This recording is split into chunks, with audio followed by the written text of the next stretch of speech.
Imagine o som. Não é barulho de trânsito, nem buzinas, nem gritos. É apenas o som rítmico, constante e hipnotizante das ondas quebrando na areia. Aquele som que deveria te trazer paz absoluta. Você está deitado em uma espreguiçadeira de madeira maciça, o cheiro de protetor solar e maresia no ar, o sol das 3 da tarde aquecendo sua pele de um jeito que faz você esquecer que o resto do mundo existe. Mas então, algo quebra esse feitiço. Um zumbido, curto, irritante, insistente. Bzzz, bzzz. É o seu celular vibrando em cima da mesinha ao seu lado, perigosamente perto da sua caipirinha suada.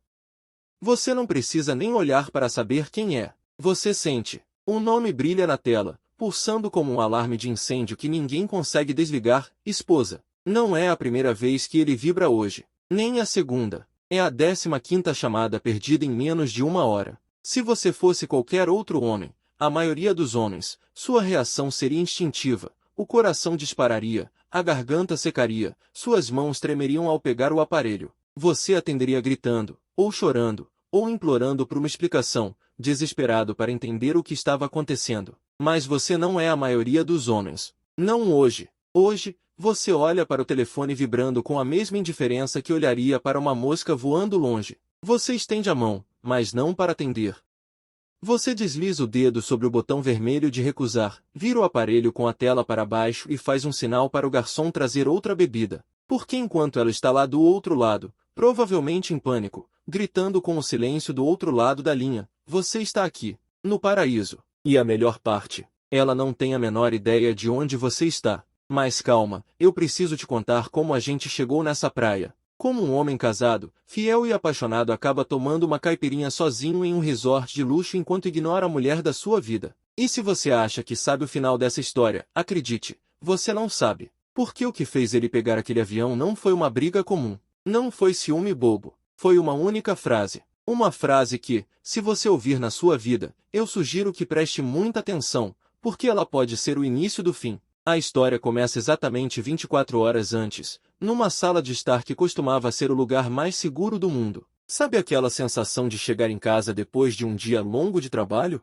Você tira os sapatos, afrouxa a gravata ou a camisa, e só quer paz. Ele estava assim, sentado no sofá, assistindo a um jogo qualquer na TV, esperando ela chegar para jantarem juntos. Eles estavam casados há 5 anos. 5 anos de uma vida que ele considerava perfeita. Claro, tinham seus problemas. Quem não tem? Mas havia confiança. Ou pelo menos, era o que ele achava. Quando a porta abriu, ele sorriu. Mas o sorriso morreu antes mesmo de ele dizer oi. Ela não entrou sorrindo. Ela entrou como uma tempestade fria. Sabe quando a temperatura da sala cai uns 10 graus só com a presença de alguém? Foi isso. Ela parou na porta, ainda segurando a bolsa, com os ombros tensos, os olhos fixos nele, mas sem realmente vê-lo. Ela respirou fundo, como se estivesse prestes a mergulhar num mar gelado, e soltou a bomba. O Marcos me ligou. O tempo parou. Marcos. O ex aquele ex. O tipo de ex que não é apenas um passado distante, mas uma sombra que pairava sobre o relacionamento deles no início,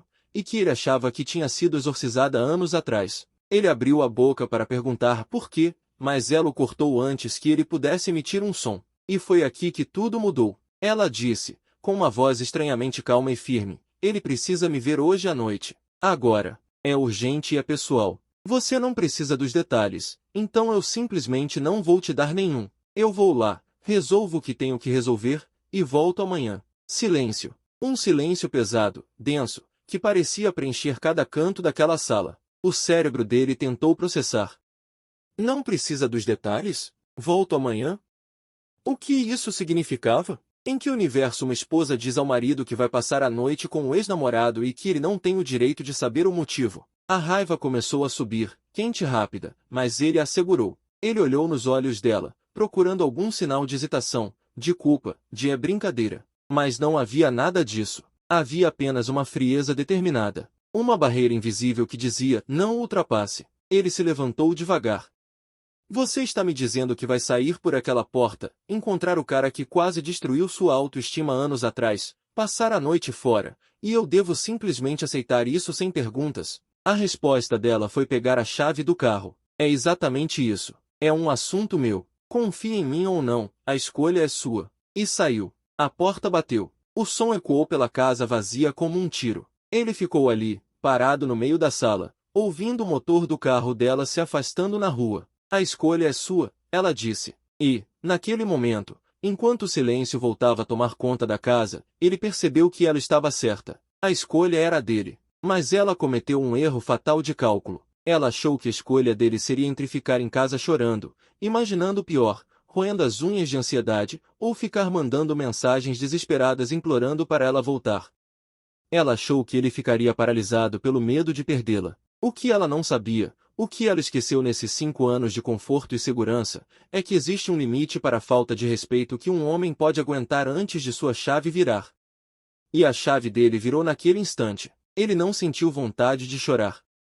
Ele não sentiu vontade de quebrar os móveis. O que ele sentiu foi uma clareza assustadora, uma calma fria e cirúrgica. Ele olhou para o calendário na parede da cozinha. Dali a 2 dias, seria o aniversário de casamento deles. 5 anos. Ele tinha planejado uma surpresa. Uma viagem para um resort exclusivo no Nordeste, tudo pago, bangalô com piscina privativa, jantares à luz de velas. As passagens estavam compradas, no nome dele. A reserva do hotel, no cartão dele. Ele olhou para as passagens impressas em cima da mesa do escritório. Depois olhou para a porta por onde ela tinha acabado de sair para encontrar o ex. E pensou, por que esperar 2 dias? Se ela podia sair sem dar explicações, ele também podia. Se ela precisava de espaço para resolver coisas com o passado, ele precisava de espaço para repensar o futuro. Ele foi até o quarto, mas não se jogou na cama. Ele abriu o guarda-roupa e pegou a mala de viagem. A mala grande. Começou a jogar roupas dentro, sem dobrar muito bem, apenas o essencial.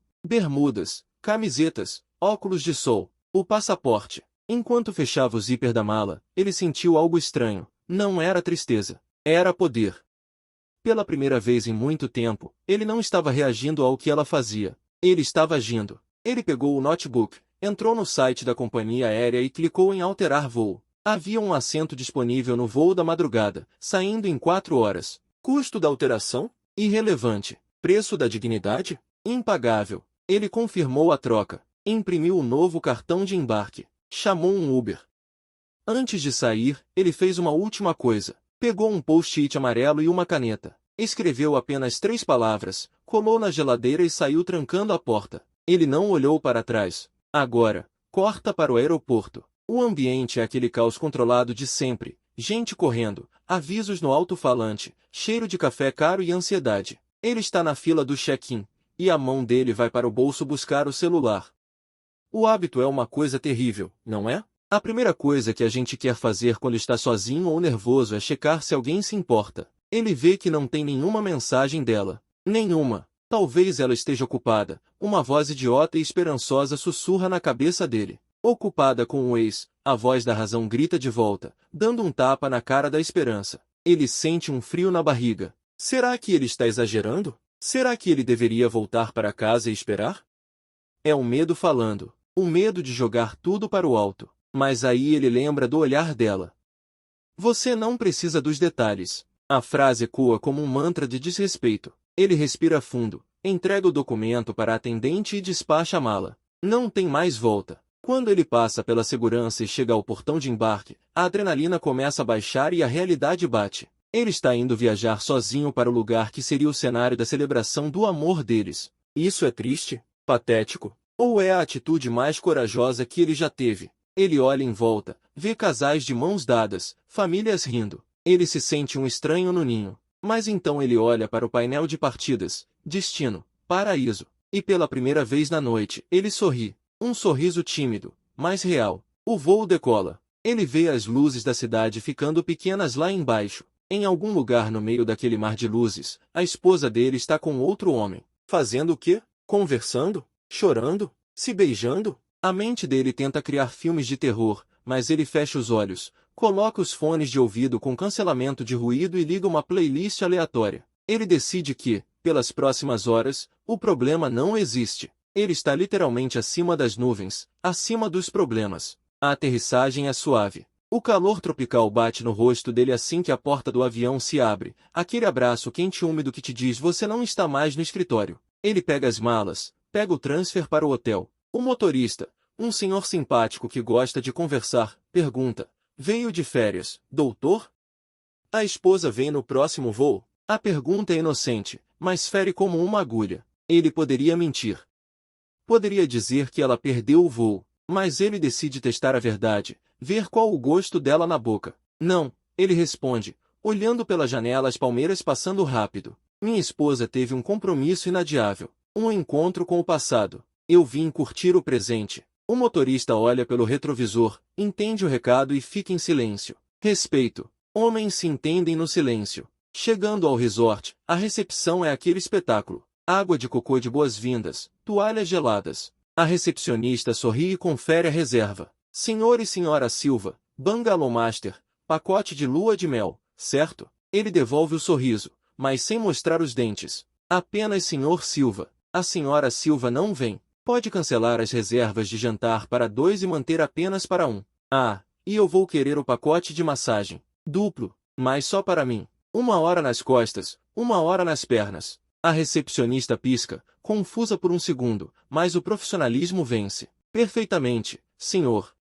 E sinto muito pelo imprevisto. Ele pega a chave do quarto. Não sinta. Acho que foi o melhor imprevisto que poderia ter acontecido. Ele entra no bangalô. É incrível. Piscina de borda infinita olhando para o mar, cama king size cheia de pétalas de rosa formando um coração. Ele joga a mala no chão, vai até a cama e, com um gesto brusco, varre as pétalas para o chão. Limpa a área, abre a porta da varanda e o som do mar invade o quarto. É aqui que nós estamos agora. Ele pede a caipirinha. O sol brilha. E o celular começa a vibrar. A vibração do celular na mesinha de teca é como um inseto preso num pote de vidro. Insistente, irritante, mas impotente. Ele olha para a tela mais uma vez. Esposa. Ele sabe exatamente o que está acontecendo do outro lado da linha. Ela deve estar dirigindo de volta para casa agora, as mãos apertando o volante até os nós dos dedos ficarem brancos, o rádio desligado, o silêncio do carro sendo quebrado apenas pela sua própria respiração ofegante e pelo som da chamada caindo na caixa postal.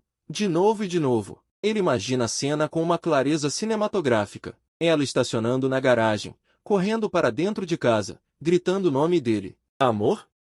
Você está aí. O silêncio da casa vazia respondendo. Ela subindo as escadas, abrindo a porta do quarto, vendo o guarda-roupa aberto, os cabides vazios balançando levemente com a corrente de ar. E então, a cozinha. O post-it amarelo na geladeira. 3 palavras. Fui ser feliz. Ele sorria ao lembrar daquelas 3 palavras. Não era vingança. Era uma declaração de independência. Ele pega a caipirinha, dá um gole longo e gelado, sentindo o limão e o açúcar queimarem suavemente na garganta, e finalmente desbloqueia o celular. Não para atender, mas para colocar no modo não perturbe. Ele abre o aplicativo da câmera, aponta para os pés descalços com o mar azul turquesa ao fundo e tira uma foto. Sem filtros. A legenda? Simples. Às vezes, a melhor companhia é a própria paz. Publicar. Ele sabe que ela vai ver. Ela tem as notificações dele ativadas. Ele sabe que as amigas dela vão ver.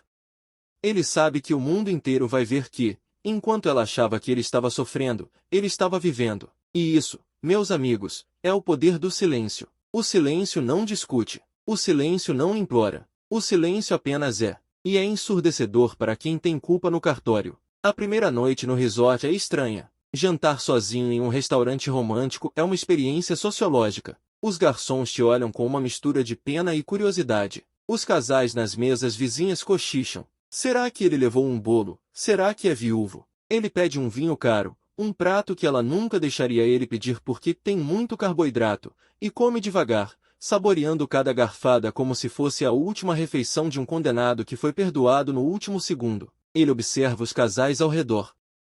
Aquele casal jovem brigando baixinho porque ele olhou para a garçonete. Aquele casal mais velho que não troca uma palavra há 20 minutos, ambos presos em seus celulares. Ele percebe uma coisa fascinante, ele está mais acompanhado consigo mesmo do que muita gente ali está com seus parceiros. A solidão não é estar sozinho, é estar com alguém que faz você se sentir sozinho. E naquela noite, pela primeira vez em anos, ele não se sente sozinho. Ele volta para o bangalô. A cama king size parece um oceano de lençóis brancos. Ele se deita no meio, estrela do mar, ocupando todo o espaço. Ele dorme, um sono profundo, sem sonhos, sem acordar no meio da noite preocupado se ela chegou bem, se ela está brava, se ele disse a coisa certa. Ele acorda com o sol batendo no rosto e o som dos pássaros. Ele pega o celular. 147 notificações. Mensagens de texto, WhatsApp, direct do Instagram, e-mails. O desespero dela escalou durante a noite. As mensagens mudaram de tom. Primeiro, a raiva. Onde você está? Isso é ridículo. Atende essa porcaria. Depois, a preocupação fingida. Aconteceu alguma coisa? Estou preocupada. Por favor, me dá um sinal de vida. E finalmente, a culpa manipuladora. Você não pode fazer isso comigo. Eu cheguei em casa e você sumiu. Eu estou passando mal. Você quer me matar do coração. Ele lê tudo com a frieza de um juiz analisando provas. Ele decide não responder. Ainda não. Responder agora seria dar a ela o que ela quer, controle. Ela quer saber onde ele está para poder ir atrás, ou para poder brigar, ou para poder se fazer de vítima. Se ele responde, ele entra no jogo dela. Se ele fica em silêncio, o jogo é dele. Ele desce para o café da manhã. Frutas tropicais, sucos, tapioca feita na hora. Ele está se servindo de café quando o celular vibra de um jeito diferente. Não é ela, é a Carla, a melhor amiga dela. A Carla é aquela amiga que adora um drama, que vive dando conselhos não solicitados e que, secretamente, ele sempre desconfiou que tinha uma pontinha de inveja do casamento deles. A mensagem da Carla pipoca na tela. Oi, fulano. A sua esposa está aqui em casa chorando horrores. Disse que você abandonou o lar, que surtou e sumiu. O que eu falo para ela? Ela está inconsolável. Disse que você nem quis ouvir a explicação dela. Amigo, me ajuda a te ajudar. Ele ri. Uma risada curta e seca. Abandonou o lar. Que termo jurídico interessante. Ele toma um gole de café e digita. Apaga. Digita de novo. Carla, bom dia. Diga a ela que o lar não foi abandonado. Ele foi liberado. Ela queria espaço para resolver coisas do passado. Lembra? Eu dei a ela o estado inteiro de espaço. E diga também que estou ótimo. A propósito, esse suco de graviola está divino. Enviar. Ele anexa a foto da mesa de café da manhã com o mar ao fundo. Ele imagina a cara da Carla recebendo aquilo. O choque, a indignação e, claro, a fofoca imediata que ela vai correr para contar. Ele sabe que em 5 minutos a esposa vai saber. E é exatamente isso que ele quer. Ele quer que ela saiba que a narrativa de coitadinha abandonada não vai colar. O dia passa devagar, num ritmo preguiçoso. Ele faz a massagem que agendou. Ele nada na piscina. Ele lê um livro que comprou no aeroporto e que queria ler há meses. Ele começa a perceber detalhes que tinha esquecido sobre si mesmo. Ele gosta de água de cocô sem açúcar. Ele gosta de ler ficção científica. Ele gosta de ficar em silêncio olhando para o nada. Coisas pequenas que foram soterradas pela rotina de tentar agradar outra pessoa. No final da tarde, ele volta para o quarto para pegar o protetor solar e vê algo que faz seu estômago dar um nó. Não é uma mensagem dela. É uma notificação do iPad. Ele tinha esquecido completamente. Eles compartilhavam uma conta na nuvem para fotos e arquivos, e o iPad antigo, que ele trouxe na mochila de mão quase sem pensar, estava sincronizado. A notificação dizia: 3 novos itens adicionados ao álbuns compartilhados. Ele congela. A curiosidade humana é uma força da natureza. Ele sabe que não deve olhar. Ele sabe que o que vai ver pode estragar a paz que ele conquistou nas últimas 24 horas. Mas ele precisa saber. Ele precisa ter certeza de que não está louco, de que não está sendo injusto. Ele senta na beira da cama, com a toalha ainda úmida no ombro, e abre o iPad. As fotos carregam lentamente na internet do hotel. A primeira foto é inócua. Uma selfie dela no espelho do elevador, vestida para matar. Aquele vestido vermelho que ele adorava. Maquiagem impecável. Ela não parecia uma mulher indo resolver um problema doloroso e urgente. Ela parecia uma mulher indo para um encontro. O coração dele acelera. A segunda imagem não é uma foto. É um print. Um print de uma conversa de WhatsApp. O nome no topo é Marcos Ex. Ele dá zoom. A data é de ontem, horas antes dela chegar em casa e soltar a bomba. A conversa no print é curta, mas brutal. Ela diz: ele não desconfia de nada. Vou dizer que é uma emergência familiar ou algo assim. Preciso te ver. Ainda sinto que não terminamos o que começamos. A resposta do Marcos: você é casada. Não complica as coisas. A réplica dela, que fez o sangue dele gelar nas veias. Casada no papel, meu coração nunca saiu daquela época. Só me dá uma chance de provar. Se a gente se acertar hoje, eu cancelo a viagem de aniversário com ele amanhã. Invento uma doença, qualquer coisa. Só diz que sim. Ele solta o iPad na cama como se tivesse queimado a mão. O ar parece faltar no quarto. Não foi apenas um encontro. Não foi apenas uma conversa. Foi uma entrevista de emprego para voltar a ser amante. Ela estava disposta a jogar 5 anos no lixo, a cancelar a viagem que ele planejou com tanto carinho, tudo por uma chance, uma mísera chance, de voltar para o passado. E o pior? O que dói mais não é a traição em si, é a premeditação, é o cálculo frio. Inventa uma doença. Ela ia mentir na cara dele, no dia do aniversário de casamento, para ficar com outro. A raiva volta, mas agora ela é diferente. Não é mais aquela raiva quente e impulsiva. É uma raiva fria, sólida, pesada como chumbo. Ele se levanta e vai até o frigobar. Pega uma garrafa de água com gás. Bebe um gole. Ele precisa pensar. Ele tem a prova. Ele tem a arma do crime digital nas mãos. Mas o que fazer com ela? Mandar para ela agora? Olha o que eu descobri. Sua mentirosa? Não. Isso seria amador.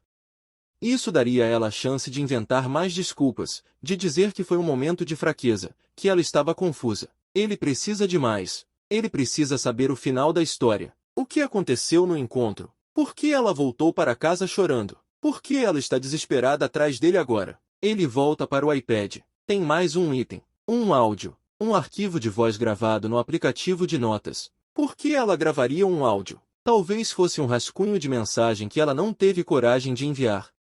Ou talvez fosse um registro de uma conversa. O dedo dele paira sobre o botão de play. Ele sabe que, assim que apertar aquele botão, não haverá mais volta. A inocência, ou o que restava dela, morrerá naquele instante. Ele respira fundo, fecha os olhos e aperta o play. Aquele áudio. Aquele maldito áudio. Ele durava exatos 32 segundos, mas parecia conter uma eternidade de humilhação. O dedo dele tremeu antes de tocar na tela. Ele podia simplesmente deletar, ignorar, fingir que aquilo nunca existiu e voltar para a piscina. Mas a dúvida é um câncer. Ela corrói a alma se você não a extirpa pela raiz. Ele apertou o play. A voz dela soou metálica, embargada, trêmula. Não era a voz da esposa confiante que saiu de casa batendo a porta. Era a voz de uma adolescente desesperada.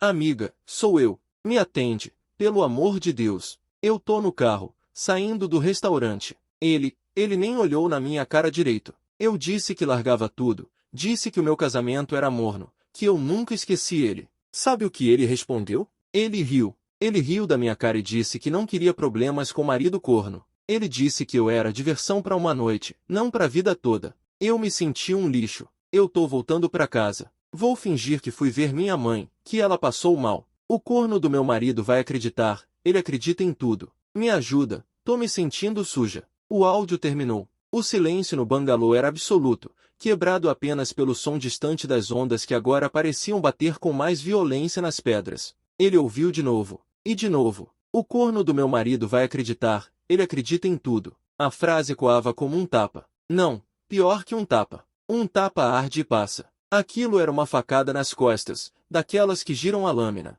Ela não voltou porque amava ele. Ela não voltou porque se arrependeu. Ela voltou porque foi rejeitada. Ela voltou porque o plano a falhou miseravelmente e ele, o marido fiel, o parceiro de 5 anos, era apenas o prêmio de consolação, o porto seguro onde ela podia atracar seu barco furado enquanto lambia as feridas causadas por outro homem. Ele se levantou e foi até o espelho do banheiro. Olhou para o próprio rosto. Viu as linhas de expressão, o cabelo começando a grisalhar nas têmporas, os olhos cansados. Ele acredita em tudo. Ele sentiu nojo, não dela, mas de si mesmo, de ter sido tão cego, tão complacente, tão disponível. Ela tinha razão em uma coisa, ele sempre esteve ali, disponível, previsível, seguro, e foi exatamente essa segurança que a fez perder o respeito. Ninguém respeita o que tem garantido. Ninguém valoriza a água até o poço secar. E naquele momento, olhando seu reflexo no espelho daquele banheiro luxuoso a quilômetros de casa, ele decidiu. O poço secou. Não haveria mais água para quem só vinha beber quando as outras fontes estavam fechadas. Ele voltou para o quarto e fez algo que nunca imaginou fazer. Ele salvou o áudio, salvou o print, fez backup em 3 lugares diferentes. Aquilo não era mais apenas uma dor emocional, era munição, era a carta de alforria dele. Ele pegou o celular. As mensagens dela continuavam chegando. O tom agora era de pânico absoluto. Amor, por favor, a Carla me disse uma coisa horrível. Disse que você foi embora. Isso não é verdade, né? Você tá na casa de algum amigo? Vamos conversar. Eu te amo. Eu errei em sair daquele jeito, me perdoa. Eu te amo muito. Ele leu eu te amo e sentiu vontade de vomitar. O eu te amo dela valia tanto quanto uma nota de R$ 3. Era falso. Era utilitário. Ela amava o conforto que ele proporcionava. Ela amava a casa. Ela amava a segurança financeira. Ela não amava o homem. Se amasse, não teria se oferecido para outro na véspera do aniversário de casamento. Ele desligou o celular. Não, ele não ia responder hoje. Deixa-la suar. Deixa-la sentir o frio da cama vazia. Deixa-la olhar para as paredes daquela casa que ele pagou e sentir o vazio. O sofrimento dela agora era o único remédio para a dor dele. Ele pediu o jantar no quarto. Lagosta, champanhe. Comeu assistindo a um filme de ação, rindo das explosões, se sentindo estranhamente leve. No dia seguinte, o sol nasceu com uma promessa de renovação. Era o dia oficial do aniversário de casamento deles. A data que deveria ser celebrada com beijos e juras de amor eterno. Ele acordou cedo, fez uma corrida na praia, sentindo a areia firme sob os pés descalços. O corpo dele estava ali, mas a mente estava a 1000 quilômetros de distância, arquitetando o próximo passo. Ele sabia que não podia ficar naquele resort para sempre. Ele tinha que voltar. Tinha que enfrentar a realidade. Mas ele voltaria diferente. O homem que embarcou naquele avião tinha morrido. O homem que voltaria seria outro. Mais frio, mais duro e, paradoxalmente, mais vivo. Quando voltou para o quarto, o celular tocou. Não era mensagem. Era uma ligação. Da sogra. A mãe dela. Ele hesitou. Ele gostava da sogra. Ela sempre o tratou como um filho. Mas ela certamente estava ligando para defender a filha. Ele atendeu. Alô, Dona Maria. A voz do outro lado estava chorosa. Meu filho, o que está acontecendo? Minha filha está aqui em casa, dopada de calmantes. Ela disse que você sumiu, que abandonou ela. Pelo amor de Deus, me diz que você está bem. Ele respirou fundo. A sogra não tinha culpa da filha que criou. Ou talvez tivesse, mas não era hora para isso. Dona Maria, eu estou bem. Estou ótimo, na verdade. Estou nas férias que eu paguei para nós dois. Mas sua filha preferiu tentar a sorte com o passado dela. Pergunte a ela sobre o Marcos. Pergunte por que ela foi encontrá-lo ontem à noite. E depois me ligue de volta se a senhora ainda achar que eu sou o vilão. Silêncio na linha. O Marcos? Aquele traste. A voz da velha mudou. De chorosa para incrédula. Ela foi ver ele? Mas ela me jurou que... Ele a cortou, gentilmente. Dona Maria, a senhora é uma mulher boa. Mas sua filha fez escolhas. E escolhas têm consequências. Eu volto em 4 dias. Até lá, peço que a senhora cuide dela, porque eu não vou mais cuidar. E desligou. A sensação de colocar limites era viciante. Era como musculação. Doía no começo, mas depois você se sentia mais forte. Ele passou o dia comemorando o aniversário. Fez um passeio de barco. Mergulhou com peixes coloridos. Tirou fotos. Muitas fotos. E postou todas. Em cada legenda, uma farpa sutil. A liberdade tem cor de azul marinho. Celebrando a vida e os livramentos. Às vezes Deus tira algo de você para te dar algo melhor, paz. Ele sabia que ela estava vendo. Ele sabia que cada foto era uma facada no ego dela. E ele não se sentia culpado. A culpa é um sentimento inútil quando você é a vítima. Ele estava apenas devolvendo a energia que recebeu. Lei do retorno. Ação e reação. Newton aplicável aos relacionamentos. No final da tarde, ele estava no bar da piscina quando uma mulher se aproximou. Bonita, elegante, sozinha. Posso sentar aqui? A vista é melhor desse ângulo, ela disse, sorrindo. Ele olhou para ela. Em outra vida, ele teria dito desculpe, sou casado, mostrado a aliança e se afastado. Mas a aliança não estava mais no dedo. Ela estava guardada no fundo do cofre do quarto, fria e sem vida. Ele olhou para a mulher. Sorriu. Fique à vontade. A vista é realmente espetacular. Eles conversaram. Conversa leve, sem compromisso. Ela era advogada, divorciada, estava ali para descansar depois de um caso difícil. Ela notou o olhar dele, um olhar de quem carrega um peso, mas tenta disfarçar. Você tem cara de quem está fugindo de alguma coisa, ela disse, perspicaz. Não fugindo, ele corrigiu, girando o gelo no copo de uísque. Me reencontrando. Digamos que eu descobri que estava vivendo um filme, mas eu era apenas o figurante na vida da protagonista. Decidi assumir a direção. Ela riu, um som gostoso e genuíno. Gostei disso. Assumir a direção. E qual é o gênero desse novo filme? Ação? Drama? Ele olhou para o mar, o sol se pondo pintando o céu de roxo e laranja, cores violentas e belas. Acho que é um renascimento. Daqueles filmes onde o herói apanha no começo, quase morre, mas no final se levanta mais forte. E, quem sabe, encontra uma nova protagonista. Ela sustentou o olhar dele. Havia um convite ali. Não sexual, não imediato, mas um convite para a possibilidade. A possibilidade de que a vida não tinha acabado. De que havia outras histórias, outras pessoas, outros sorrisos que não escondiam mentiras. Eles jantaram juntos. Riram. Falaram sobre viagens, sobre política, sobre vinhos. Ele não tocou no nome da esposa. A esposa não existia naquele jantar. Ali, ele era apenas um homem interessante conversando com uma mulher interessante. E quando a noite acabou, e ele voltou para o bangalô sozinho, ele percebeu algo fundamental. Ele ainda era capaz de sorrir. Ele ainda era capaz de encantar. Ele não era o corno do áudio. Ele era um homem livre. E isso era perigoso, para ela. Os dias seguintes passaram num borrão de sol e autodescoberta. A cada dia, a imagem dela ficava um pouco mais borrada na mente dele. A dor aguda da traição ia se transformando numa cicatriz latejante, mais suportável. Mas o tempo de voltar se aproximava. O voo de volta estava marcado. A volta para a cena do crime. Ele começou a preparar o terreno. Ligou para um amigo advogado. Ricardo, preciso de um favor. Papelada de divórcio. Quero tudo pronto para quando eu pousar. Separação total de bens. Graças a Deus a gente assinou isso. A casa é financiada no meu nome. Ela sai. O carro é dela. Ela fica. Quero resolver isso rápido. Sem litígio se possível, mas com guerra se necessário. O amigo tentou argumentar, dizer para ele pensar bem, esfriar a cabeça. Minha cabeça nunca esteve tão fria, Ricardo. A temperatura é zero absoluto. Só prepara a papelada. Ele desligou e começou a fazer as malas, dobrando as mesmas roupas que jogou de qualquer jeito dias atrás. Mas agora ele dobrava com cuidado, com precisão. Ele estava organizando a bagagem, assim como estava organizando a vida. Fechou a mala. Olhou para o quarto pela última vez. Obrigado, ele sussurrou para as paredes. Aquele quarto tinha sido um santuário, um casulo. Agora, a borboleta, ou melhor, o falcão, estava pronto para voar de volta e caçar.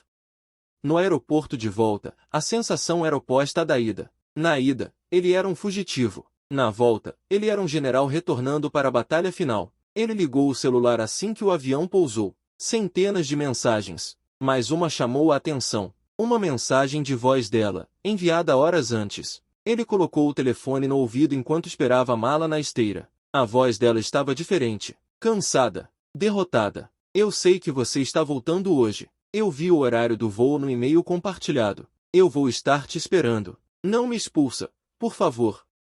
Me deixa falar. Me deixa olhar no seu olho e explicar.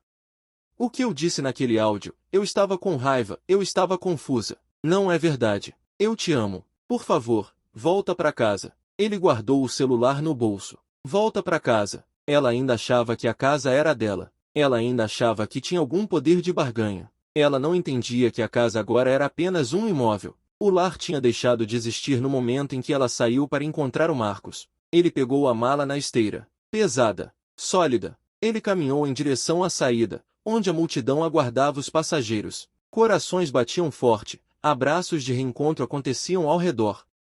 Mas ele não procurava abraço. Ele procurava um fim. E lá estava ela, parada perto da grade de desembarque. Ela parecia ter envelhecido 10 anos em 5 dias. Olheiras profundas, sem maquiagem, o cabelo preso de qualquer jeito, vestindo uma camiseta velha dele. Golpe baixo, tentando apelar para a familiaridade, para a nostalgia. Ela ouviu. Os olhos dela se encheram de lágrimas instantaneamente. Ela deu um passo à frente, abrindo os braços, pronta para encenar a esposa arrependida e sofredora. Ele não parou. Ele não sorriu. Ele continuou andando, arrastando a mala de rodinhas que faziam barulho seco no chão de granito. Ele foi direto na direção dela, mas não para abraçá-la. Ele parou a meio metro de distância. O cheiro dela, aquele perfume que ele conhecia tão bem, invadiu as narinas dele. Mas não trouxe amor.